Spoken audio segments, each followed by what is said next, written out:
Lockdown ಮಧ್ಯೆ ಶ್ರೀಕೃಷ್ಣ ಜನ್ಮಾಷ್ಟಮಿ ಮತ್ತೆ ಬಂದಿದೆ.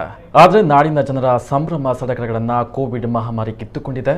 ಆದರೆ ಇವೆಲ್ಲದರ ಮಧ್ಯೆಯೂ ಬಡವರ ಕಷ್ಟಕ್ಕೆ ಸ್ಪಂದಿಸುವ ಉಡುಪಿಯ ರವ ಕೆಟಪಾಡಿ ಮಾತ್ರ ಈ ಬಾರಿಯೂ ಬಡವರ ಸೇವೆಗೆ ಪಣ ತೊಟ್ಟಿದ್ದಾರೆ. ಡಾರ್ಕ್ ಒನ್ LIT ಇಂಗ್ಲಿಷ್ ಚಲನಚಿತ್ರದ ವೇಷವನ್ನು ಹಾಕಿ ಅದರಿಂದ ಬಂದ ಹಣದಿಂದ ಬಡವರಿಗೆ, ಅಸಹಾಯಕರಿಗೆ, ರೋಗಿಗಳಿಗೆ ದಾನವನ್ನ ಮಾಡಲಿದ್ದಾರೆ.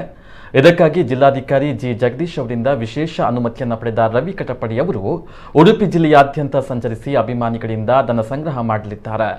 ವೇಷ ಹಾಕಿ ಅನಾರೋಗ್ಯ ಪೀಡಿತ ಮಕ್ಕಳ ಚಿಕಿತ್ಸೆಗೆ ನೆರವು ನೀಡುವ ಮೂಲಕ ವಿಶೇಷ ಹಾಗೂ ವಿಭಿನ್ನವಾಗಿ ಗುರುತಿಸಿಕೊಂಡಿರುವಂತಹ ರವಿ ಅವರು ಅಭಿಮಾನಿಗಳು ಹಾಗೂ ಸಾರ್ವಜನಿಕರು ನೆರವು ನೀಡುವಂತೆ ಮನವಿಯನ್ನ ಮಾಡಿದ್ದಾರೆ.